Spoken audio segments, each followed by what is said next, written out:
Why did Allah create these? The heavens, the earth. What would happen if He didn't create us? What would He lack? If we humans didn't exist, what would happen now? All those debates and discussions, if none of them existed, what would Allah lack? If all of Europe didn't exist, would Allah lack anything? If America never existed, would Allah be incomplete? Allah created all these, all humans, jinn, angels, celestial realms, worlds, all species afterward, to manifest His power. To show what kind of Allah He is, how powerful He is, He created. He created to show you how helpless you are, how you can't do anything. You can't even chase away a fly. Why did He create the fly then? To show His power. If it stings you, you'd be ruined. Allah created to realize what had passed through His will. Because what did Allah will? He willed to create you, Beli Ahmed. How do we understand this? From the fact that I have been created. He willed to create you. He willed to create those who are listening to me. How do you understand what Allah willed? You understand it from being created.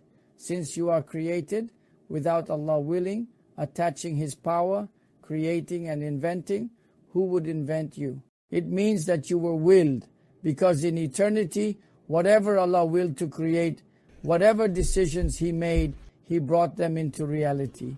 In eternity, He already knew that, for example, on the 25th of Shawwal in the year 1384, Ahmed would come into the world. When the time came, He brought it into existence. Allah has such a will for everyone. He also fulfills it. When the time comes, because Allah already knows the exact time He will create and bring into the world. Then that knowledge comes into practice. That's the matter. In eternity, Allah uttered words and decreed decisions. There is a well-known hadith, and Imam Zarruq also includes this hadith in his book.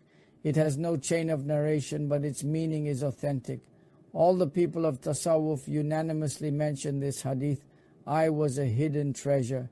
That is, no one knew me, so no one could pray to me, plead with me, worship me, and thereby benefit themselves. I loved and desired to be recognized and known because I was unique. I created creations so they might know me, recognize me, and worship me. Thus Allah, to demonstrate His power, His eternal words, which are these: I loved and desired to be recognized, known, worshipped, mentioned, thanked, and praised. These decisions, the eternal, true, and fixed words, were brought into existence. Allah did not create His servants because He needed them or because He required them.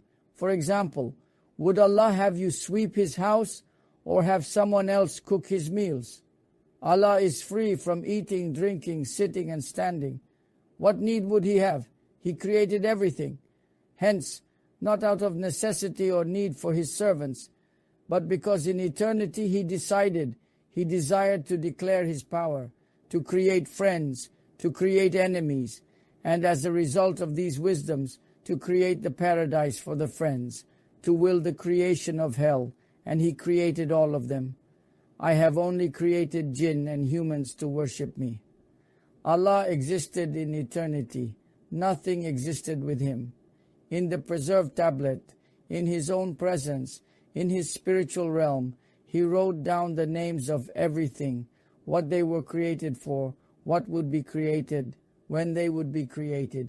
He wrote everything. If you exist now, it's because you were in that writing. So what's the reason for your being created? That you were known to have been created in eternity.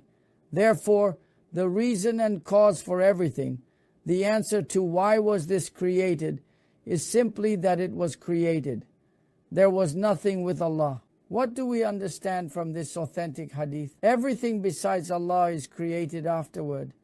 Everything has a beginning, a starting point.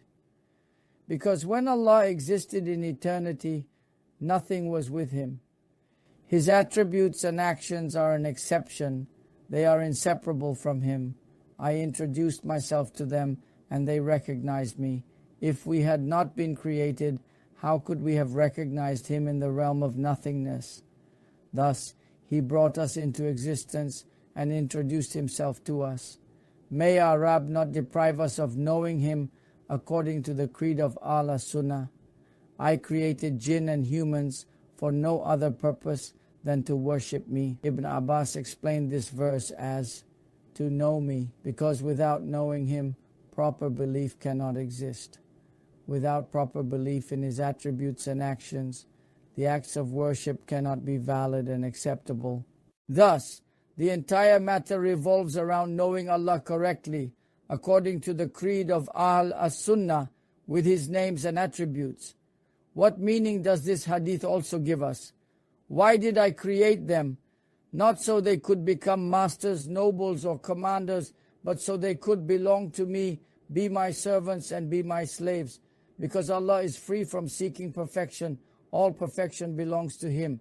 Yet, to demonstrate his power, to make his dominion and sovereignty manifest, he created these countless worlds, celestial realms, humans, jinn, and angels, not because he needed them, or because he had tasks for them to do, or because he had any need for them.